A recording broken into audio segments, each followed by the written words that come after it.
Check, testing. 1, 2, 3. Welcome back to the Bro Show, which is still getting a name change. Mostly because it's just a shitty name. Someone gave me a really good recommendation to call it Yes Quinn, because you know all these woke people are always like, Yes Queen! That but Quinn. I think it's a good idea. I think it's funny. Yes Quinn! But it's also kind of like, how many A's and S's is it going to be? Is it going to make it harder to find? Because one thing that like I've noticed like Instagram or YouTube does with certain accounts that kind of like push boundaries of what is like politically correct, they're usually a lot harder to find. Like my buddy Ben Bankus, like unless you spell his name perfectly, he doesn't come up. Like you could be like Ben Bankus, but just like add an extra N or an extra A or like miss an S, and like it's like he doesn't exist. Like you have to just like fucking, or even if you add a space in between his name, he doesn't come up. So dude's definitely been shadow banned. I think there are a lot of people though who are like, I've been shadow banned, and they have like 9 followers. It's like, dude, you're not a threat to anyone. Shut the fuck up. No one cares. Me and my 9 followers are making moves. We're changing the world, and they're trying to silence us. No, you're a fucking loser. No one cares. Anyways, I have exciting news for everybody. As you can see, I'm back to my old setup here, which I really liked, because my roommate has fucked off. He has moved to California and gotten a new job, which I am very happy for him. I actually did really like him. But it's hard living with an engineer because they're autistic and a bit socially retarded. So sometimes you really had to like lay out why something's an issue, why something's a problem. Like the reason I had the studio in there is because he started to like work from home, and he would literally just like sit on the couch, start at like 8 or 9 in the morning, work till 5, and then would just turn on his PS5 and then play video games until like 9 p.m. So like this dude literally held the living room hostage for like 16 hours a day. And I was like, listen, you're allowed to do that. It's common space, but it's a dick move. And here's the thing. If I ever told him it was a dick move, he would totally be like, oh, sorry, man, and would make other arrangements. But I was just like so fucking emotionally exhausted from not having to work or not being allowed to work that I was just like, you know what? Fuck it. I'm just going to make my own space. But I've got it back, and hopefully we get another roommate because I don't feel like paying this whole rent by myself. But I have exciting news beyond this. I have gotten a job. That's right. Your boy is employed by the film industry. So the tone of this show is going to change quite a bit. I would just like to say that all the opinions I've held previously on this show are void. I think Joe Biden is the greatest president of all time. Kamala Harris is an absolute hero. Bonnie Henry, the sacrifices she is making for the community, should be commended. And I don't think she's done anything wrong. I think I've just had the wrong view of politics. If anyone from my industry is watching this, just know that everything I've said on the show previously was a mental experiment to see how far I could go in deceiving other people into thinking that I don't walk the line of the mainstream media. I now do. I now believe everything on CBC. Here's the funny thing. So I got a job working in film. I'm a production assistant, which is like maybe the lowest rung apart from like background and COVID team.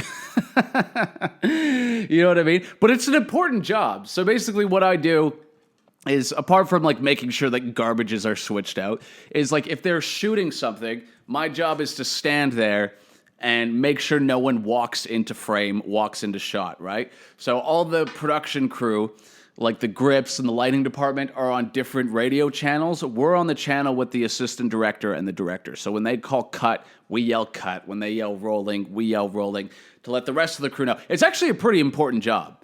I actually thought it was going to be a lot more irrelevant. But like, yeah, if the locations team didn't turn up, like set would be a nightmare. But it's been really interesting because I've been on set many times, usually as talent, but those days are long behind me. But it's interesting to be on a film crew because these people work insane hours. Working in film is a bit of a nightmare. So every day I basically have to be on set at 7 in the morning, and it's usually It's very rarely shooting downtown. It's usually like in Aldergrove or Langley, Delta, you know what I mean? Like, so it's like an hour drive usually to get to work, and I got to be there at 7. And I usually don't finish until like 11 p.m. Now, they legally have to give you like a 9-hour turnaround because of unions and stuff. But then by the time you get home, that's like 8 hours until you have to be at work. And then by the time you like, and that's assuming you just got in your car and fucked off like right away and didn't like hang around for a second.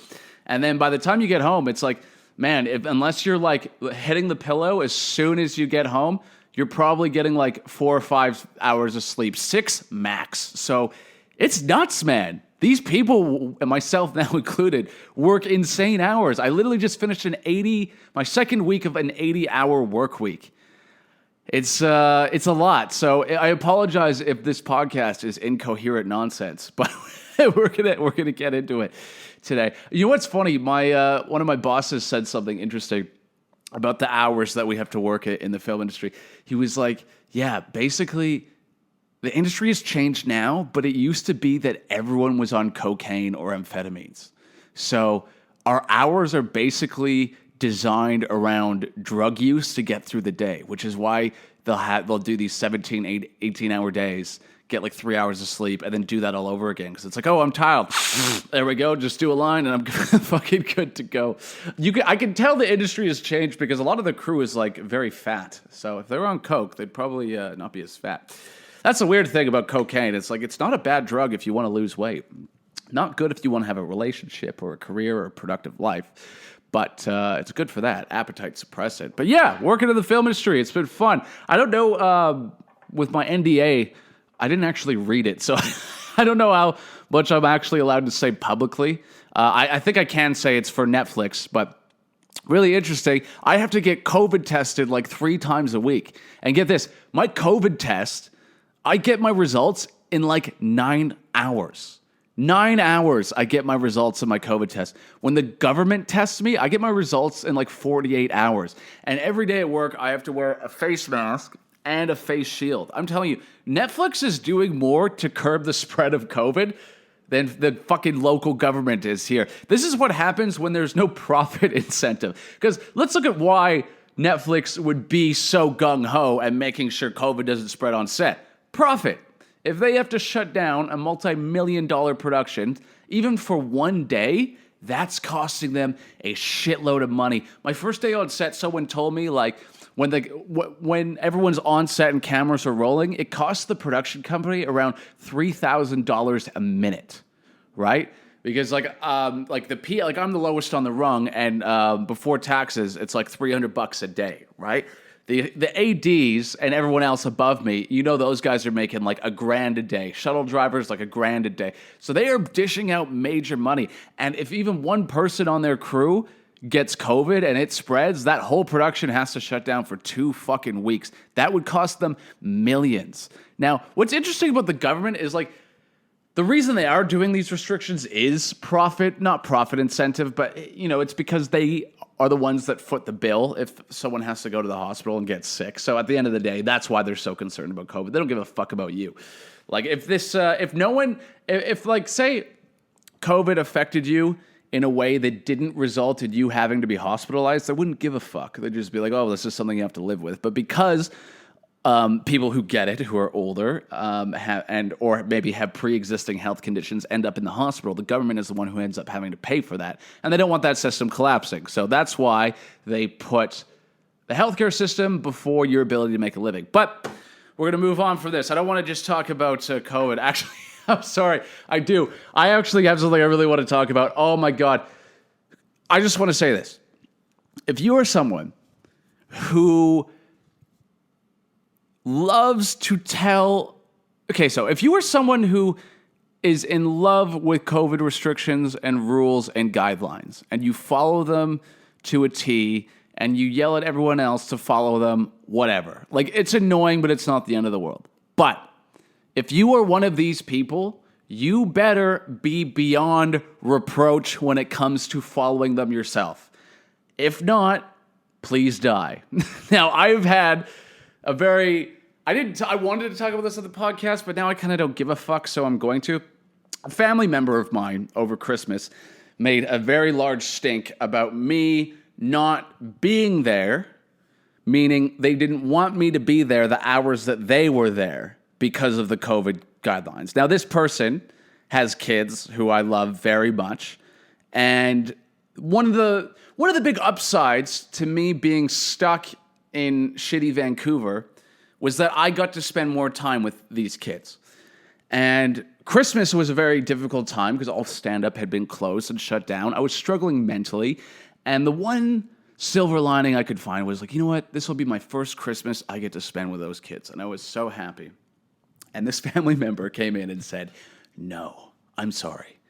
Listen, your mental health is not my concern. What my concern is the restrictions that Bonnie Henry has set forth for us to follow. Thou shalt not slight thine great Bonnie Henry. And I lost my shit. It just fucking... You know what I mean? It was just the last thing I needed to be told I couldn't spend the first half of Christmas with my family. You know what I mean? I had to be this weird little outsider until they were on their way to leave. And it just really fucked me up. And this person works in healthcare. And if you've been watching this program, you know how I feel about these essential healthcare workers. I think a lot of them have gotten too much praise. And they're a bit arrogant, and they have a rules for thee but not for me vibe. Now, this family member, made a big stink about this, and then kind of went and talked behind my back and made it sound like when we had our phone call about it that I was yelling and screaming at her, which I wasn't. I was crying because I was sad.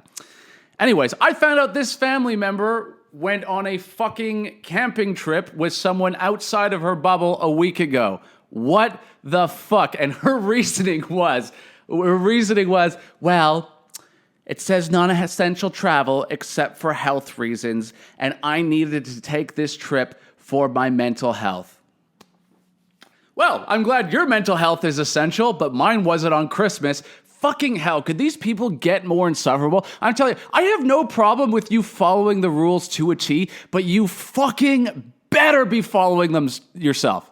The egos on these people are just unbelievable.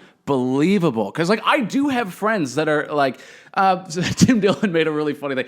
COVID is basically QAnon for the left, right?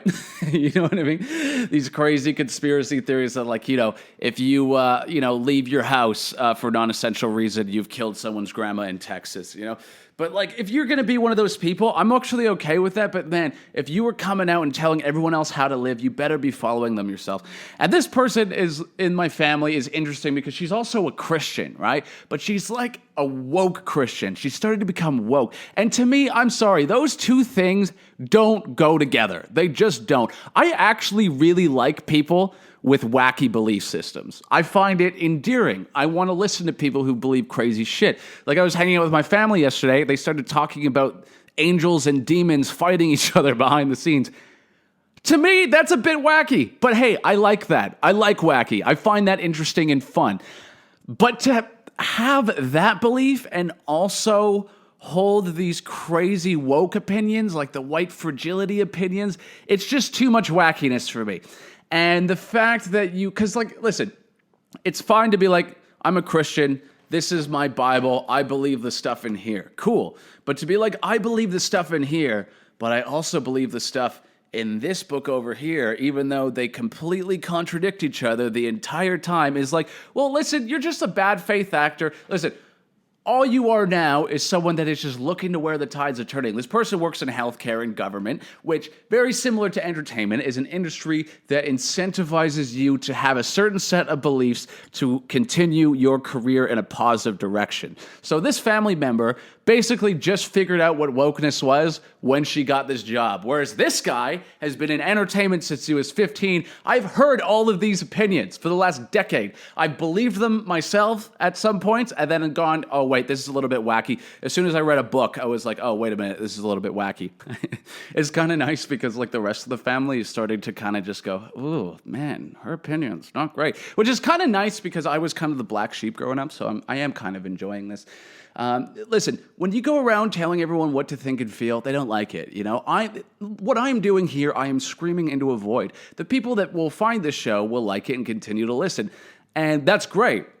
But what I'm not doing is getting on Facebook and making it everyone else's problem or commenting on people's things, just shoving my opinion down your throat. Come find my opinion. If you like it, come find it. You stay. We have a good time. But the last thing I ever want to do is just be one of these people that gets on these pedestals and yells and screams. And then when people fire back and say, hey, fuck you, stop telling me how to live, plays victim. That is what I cannot stand. And this family member, like I said, is religious. And I believe at one point said, if Jesus was alive today, he would have been a feminist. It's like, boy, do I have a bridge to sell you. It's like, have you read the Bible? Have you honestly read the Bible? How do you think these two things can go hand in hand? There's literally verses in the Bible that say, wives, submit to your husbands. You know what I mean? That doesn't sound very fucking feminist to me. Now, I actually really like Christians. I've said this on my show before. Christians tend to be some of the nicest people that you'll ever meet. But woke Christians are fucking trash. I can't stand these people.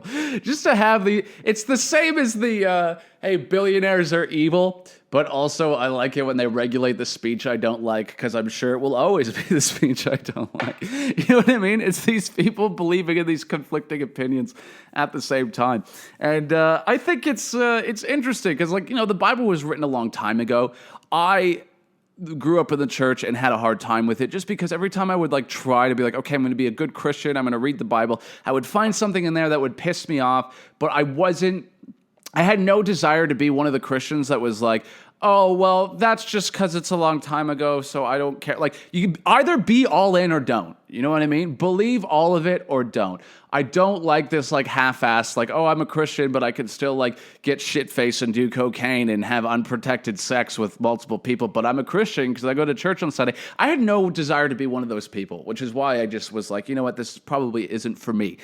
But to do both is quite a fucking mental gymnastics that these people are doing. But are we really surprised that white women are good at mental gymnastics? I don't think so. Not all white women are like this, but this particularly family member, yes. Now, this kind of leads into this.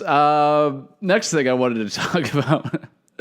Speaking of religious white women, fucking Marilyn Manson accused of physical and emotional abuse.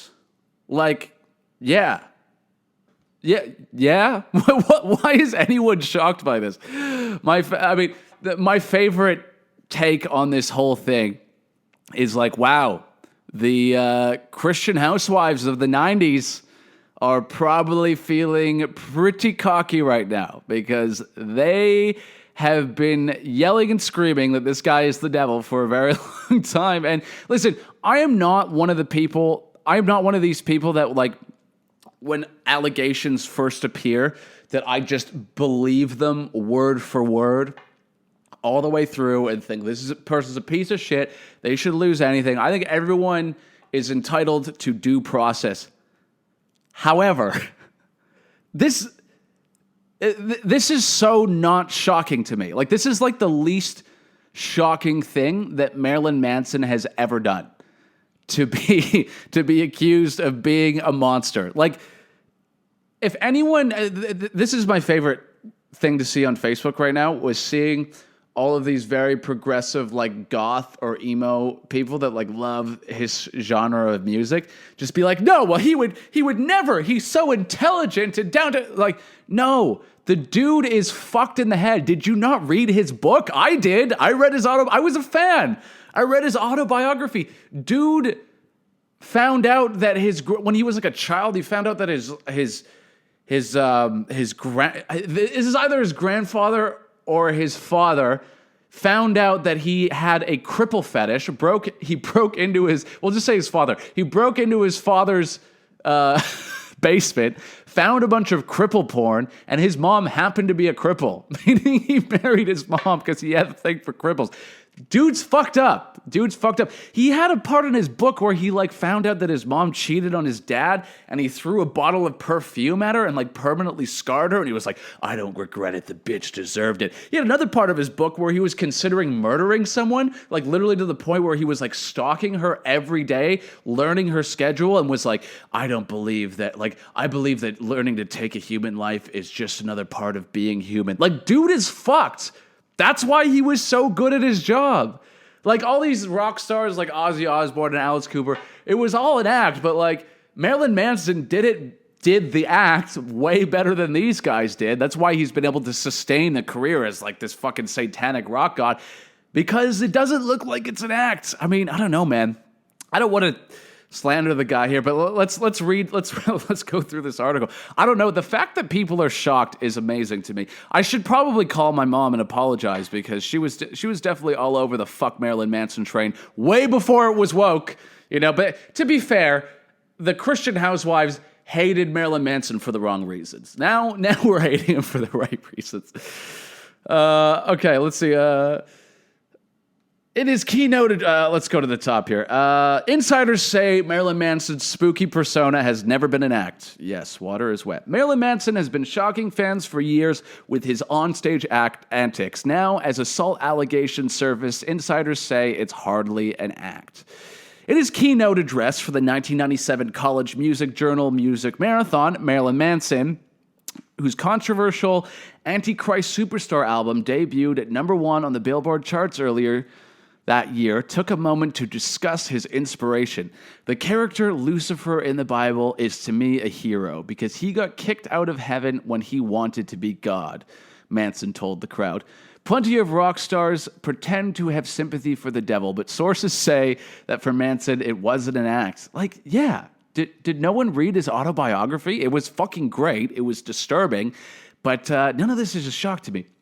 More than 23 years later, Manson has been dropped by the music industry after a number of women have accused the 50-year-old of behaving like the devil by physically, mentally, and sexually abusing them.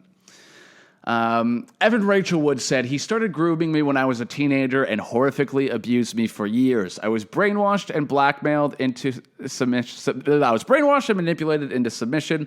I am done living in fear of retaliation, slander, or blackmail. I am here to expose this dangerous man and call out the many industries that have enabled him before he ruins any more lives.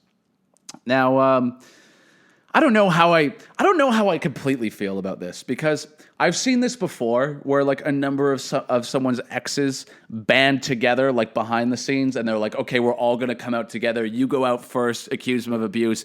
We wait 3 days for that to be the news cycle, and then exactly 3 days later, another one. And you know what I mean? Like the way this information came out, it didn't feel like it just happened. Like it was within a very calculated timeline. You know what I mean? Like Evan Rachel Woods came out, and then 3 days later, boom, another one. And then, new cycle again. Because the news cycle, it's like a 3-day news cycle, basically. And so, I mean, I don't want to act like it's not possible that these are just some disgruntled exes that are like coming to fucking ruin him. But I think it's a little bit of that. Like, definitely. But I think he's also fucked. So I have friends that work in the industry, in the music industry, who have gone on tour with Marilyn Manson and said, yeah, it's not an act. The dude was fucking hammered 24/7, treated everyone like shit. Dude has a God out complex. This is the one that I find really disturbing, but also I had heard rumors of this. Actor Ashley Lindsay Morgan, who's Jewish, detailed instances in which Manson allegedly asked her to bring him Nazi memorabilia from Thailand. Shortly after, Manson's record label and television shows dropped him, as did the talent agency CAA, which also represents Wood. I mean, yeah, the Nazi thing, I had heard rumors about that online prior, like that he had lots of Nazi memorabilia in his house, was like a really big, like, dude just has a dark soul, which is unfortunately, what made his art as good as it was, because it wasn't an act. He was really this kind of dark, fucked up soul. He has this song called I Want to Kill You, like they do in the movies. And it's kind of funny. Last night, I was like reading up on all this shit, and one of these actresses accused him of abusing her on the shoot of that video. So I was like, oh shit, I gotta find this video. Really? That's fucking crazy. So I went to look for it, but all I could find was like the lyric video. And I basically started playing it. I was just like, oh, okay, cool. Then I fell asleep. And then I guess my girlfriend was looking at my phone and then just saw like the first thing I was listening to was I Want to Kill You, like they do in the movies. She's like, do we have something to talk about? Are you plotting to murder me? No, I was just doing research for this show. What else do they say here? I don't know. The thing with these reports is there's so much fat on these articles. It's so not just like, this is what happened, this is what happened, this is what happened. It's like, Marilyn Manson, who did X, Y, and Z in his career during X, Y, Z, and after did X, Y, Z, is accused by this person who did X, Y, Z of doing X, Y. You know what I mean? There's so much fucking fat on this, so I'm just going to try and skim through like the important parts here. This one's interesting. I never saw a disconnect between the Marilyn Manson that was on stage and the Marilyn Manson that came off stage. They were just different levels of intensity. 53-year-old Kurt B. Riley, who published the 1998 Marilyn Manson biography, told the Post. Yeah. So as an entertainer, I got to say, I know people like this. And they're a fucking nightmare. The people who are the same on stage as they are when they get off stage, no one wants to hang out with that person. So when I'm performing, even when I'm doing this show, I'm myself times like 40, 50%, maybe. Sometimes, if I'm really excited and it's a really good crowd, I'm like myself times 100. Now, if I was that person all the time, I would be a fucking nightmare. And these types of people are like this. They're the people who are always on, always performing, always kind of in that validation-seeking mindset. Because when you're on stage, you are kind of not the most important person in the room, but you're commanding the attention of the entire room. So you have a certain status that is elevated over the audience. If you get off stage and you still maintain that sense of, I am the most important person in the room, I am elevated above all of you, what I have to say is the most important, you're going to be a fucking nightmare to be around. And I know these people, and they're kind of just like, and some of them I really like, but sometimes you just like don't want to get trapped in conversations with them because it's like, oh my God, so we're gonna hear 25 minutes about you. Like one of these people who is a lot like this, like never off, called me like a few months ago. He was like, hey, I want to call you and talk about your stand-up. And I was like, okay, cool. So I pick up, and literally it was 45 minutes of him talking about what he has been doing during COVID. I maybe said 3 things the entire phone call. And now when he calls, I just fucking screen them. I'm like, dude, start a podcast. Maybe I'll listen to it then. But like, this isn't a fucking conversation. Anyways, I digress. Let's continue. He was very good at sensationalism, but I don't think he ever misrepresented himself. And I'm sorry to say, none of those things that have come to light are the least bit surprising or shocking to me. Yeah. This one was also interesting. Trent Reznor, 9 Inch Nails, who signed the group, has come out and said, I severed tied with this guy 25 fucking years ago, so why the fuck are you coming after me? There's a part in Marilyn Manson's book where he talks about him and Trent Reznor like assaulting a woman while she was fucking hammered. And Trent Reznor came out and said, this is fucking bullshit. Like, this never happened. And here's the problem with autobiographies.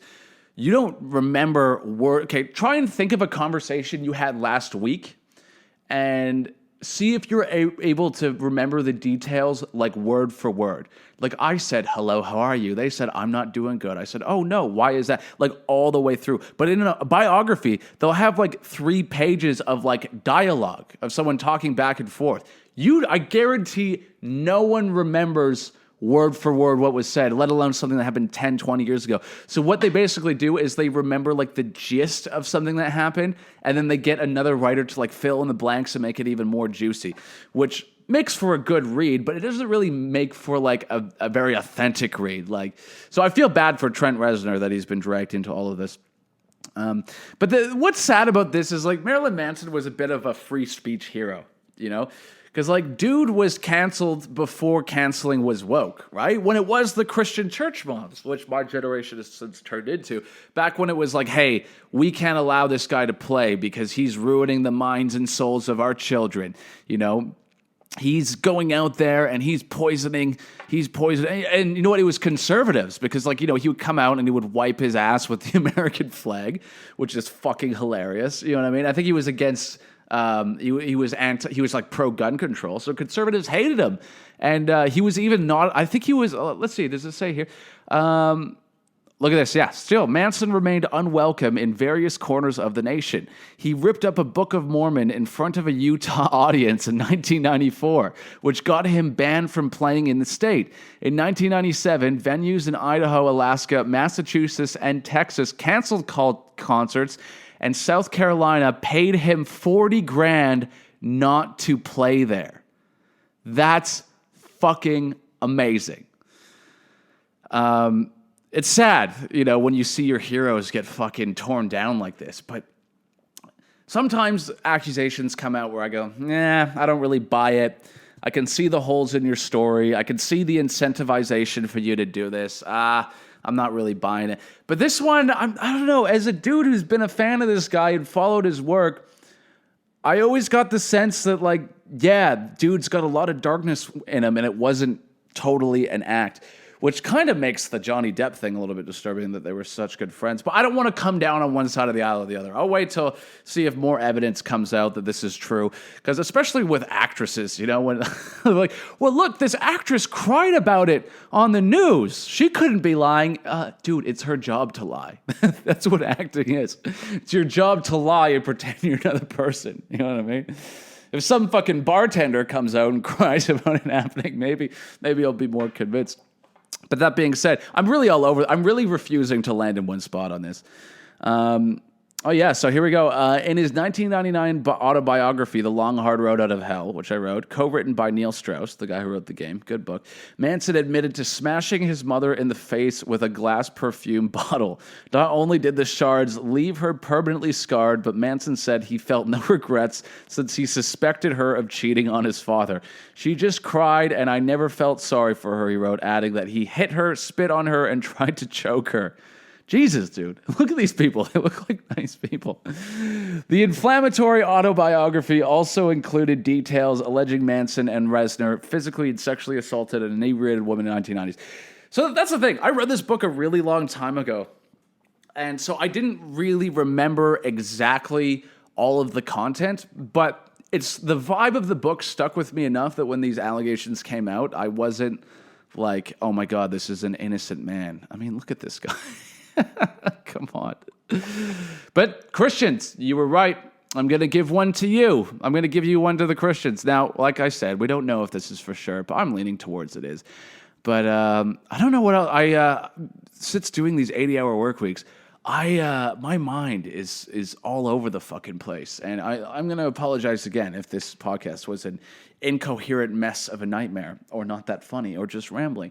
Hopefully they're going to get better as I learn to pace myself in this industry. There was another thing I wanted to talk about just really quick before we finish up here. But I told a story on a previous segment on my YouTube channel about my best friend. I won't say his name. My best friend is a black guy. Flex. Hashtag not racist. My best friend is a black guy who broke up with a woke white woman. Now, woke white woman being like vegan, white fragility, thinks like I'm racist because I'm a white person. There's nothing I can do about it. Basically, one of these women that will date a black guy basically for the woke points. You know what I mean? They're like walking down the street with a black guy just being like, here's my walking evidence that I'm not racist. I'm not racist because I suck black cock. You know what I mean? One of these girls. And he broke up with her because she, I don't need to get into why they broke up. But what I will get into is that how interesting it is how these people who claim to stand up for minorities never tend to know what ethnic people actually think, because their entire worldview is what they are told by woke white people. And woke white people say that, every ethnic minority is someone that needs to be saved, and as a white person, you're complicit in a system of racism and abuse and blah, blah, blah, blah, blah. So he told me on their first date, they were walking down the street, and she saw a group of white guys walking on the other side of the street. And she turns to my buddy and goes, those are the types of white guys I fucking hate. And he goes, wait, what? Why? She's like, oh, you could just tell that they're racist. Look at them. They're white and they're wearing sports jerseys. I just fucking hate them. And then he just goes, that's really fucking racist. You don't know those guys. Why would you say that they're racist? You don't know who those people are. Like, why would you say this? And apparently she just like went silent and looked down at the ground. Because it's like, yeah, you don't have any black friends, do you? All you do is put their cocks in your mouth. You don't have any black friends. Most of them don't hold these opinions. These are the opinions of well-off, wealthy, educated white women who are insufferable, like that particular family member that I spoke about at the beginning of this podcast. What is funny? So this family member of mine all of a sudden got like super woke, right? And what's funny, and it's just because she got a government job. And the funny thing is, I remember like 2 years ago, she was bitching about someone else that she knew for being woke. She was like, oh my God, I don't know why that person's always posting about black issues. She's not even black. Like, it's just embarrassing. So it's like, listen, you're new to this whole woke thing. You've been quote unquote problematic for years. You don't get to just come in and start telling everyone else what to do. Because guess what? I know you don't have any black friends. I know for a fact you don't have any black friends. So shut the fuck up with these stupid opinions that no one really holds except for insane people on Twitter. Anyways, that has been the podcast. Thank you very much for tuning in. I promise we're every week. We're doing this every Saturday. Is it Sunday today? Is it Saturday or Sunday? Oh, Jesus Christ, I'm a day late. We're doing these every Sunday. I don't even know what time it is. I don't know what month I'm in. The world is upside down. But thank you for tuning in to The Bro Show.